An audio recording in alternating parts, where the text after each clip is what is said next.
Hello students, a very warm good morning to all of you. It's Amita ma'am here with today's lecture.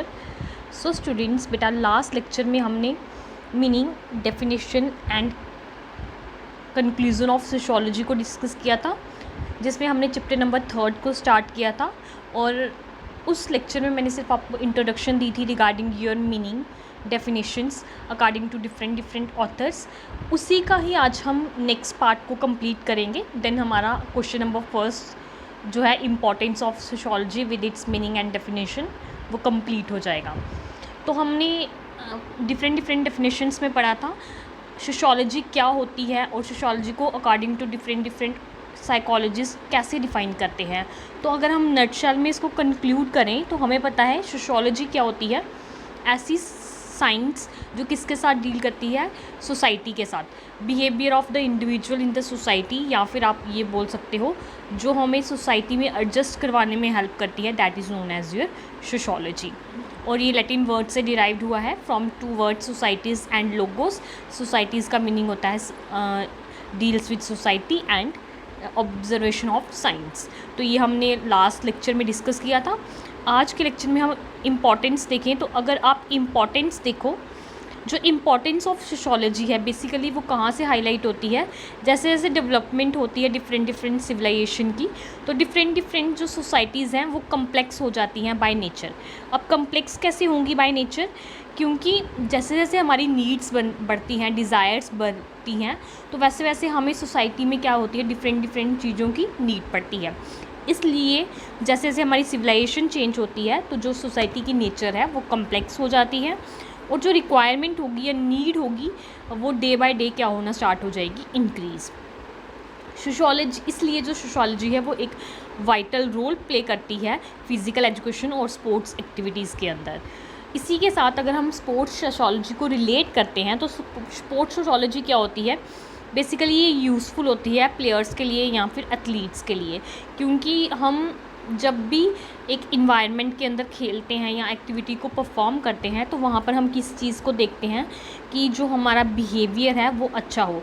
That means कि जो हमने activity perform करनी है वो हमारी society के इन्वायरमेंट के अकॉर्डिंग हो। इसलिए जब हम स्पोर्ट्स रिलेटेड एक्टिविटीज़ में पार्टिसिपेट करते हैं तो वहाँ पर सोशियोलॉजी एक यूज़फुल रोल प्ले करती है स्पोर्ट्स और एथलीट्स पर्सन के लिए। अब हम डिफरेंट पॉइंट्स को हाईलाइट करेंगे, जिसमें हम वेरियस इंपॉर्टेंस को डिस्कस करेंगे। जो आपकी फ़र्स्ट इंपॉर्टेंस है that is help in modification and outlook of the society. Basically sociology हमें कहाँ हेल्प करती है, किसी भी तरह की मॉडिफिकेशन में या किसी भी तरह की जो आउटलुक होती है सोसाइटी की, दैट मीन्स कि डिफरेंट शेप में लाना सोसाइटी को, उसमें क्या करती है, help. Sociology helps in modification and the outlook of the society towards sports. अब सोशियोलॉजी हमें किस वे में हेल्प करती है, ये मॉडिफिकेशन में हेल्प करती है और आउटलुक ऑफ द सोसाइटी में हेल्प करती है related to different sports activities.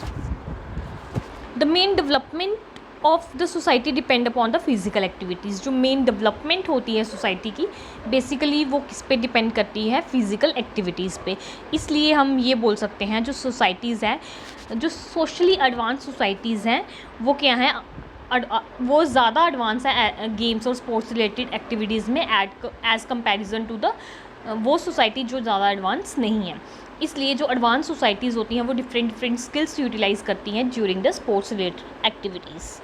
तो जो पीपल होते हैं उन सोसाइटी के वो क्या होते हैं, ज़्यादा स्पोर्ट्स माइंडेड होते हैं, क्योंकि उन्हें पता है कि अगर हम स्पोर्ट्स टेक्नोलॉजीज़ को यूज़ करेंगे तभी हम क्या कर सकते हैं, अपने स्किल्स को डेवलप कर सकते हैं।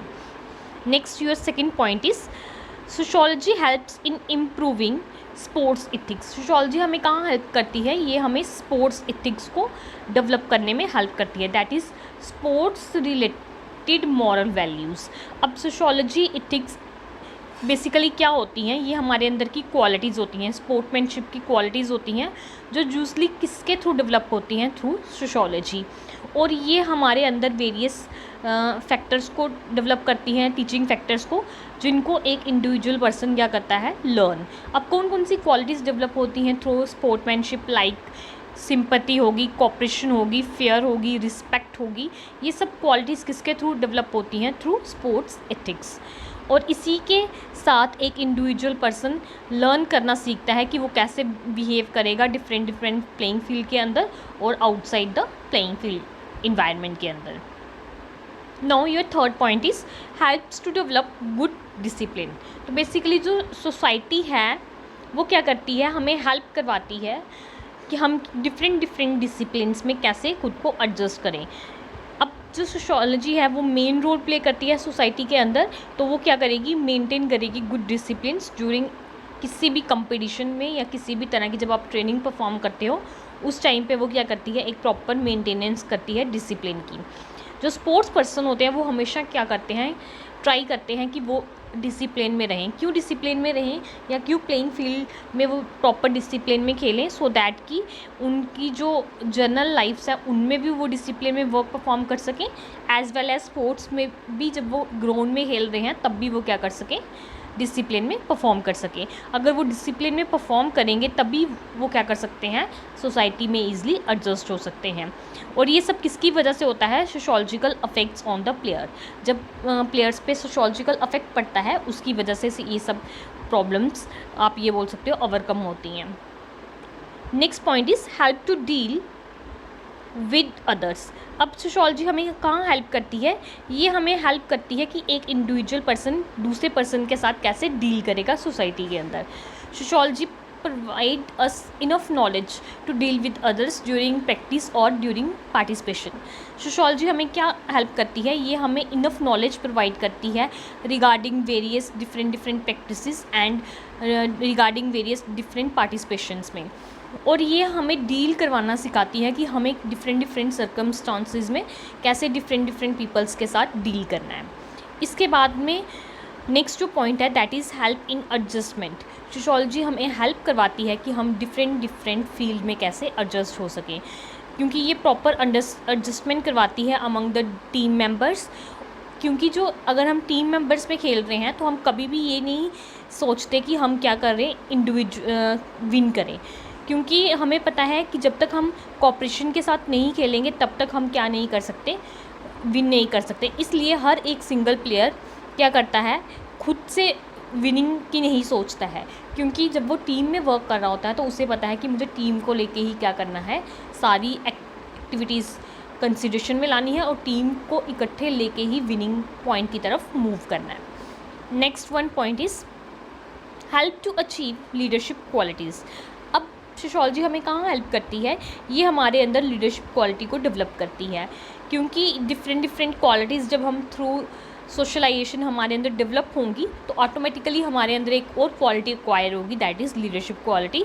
और बेसिकली ये कहाँ पर डेवलप होती है, अमंग स्पोर्ट्स पर्सनस, क्योंकि जब sports person as a team member खेलते हैं तो वहाँ पर हमें डिज़ायर नीड पड़ती है किसी भी एक पार्टिकुलर लीडर की। तो ऑटोमेटिकली जिस पर्सन में स्पोर्ट्समैनशिप क्वालिटी है तो वो क्या कर सकता है, लीडरशिप क्वालिटी को भी एक्वायर कर सकता है।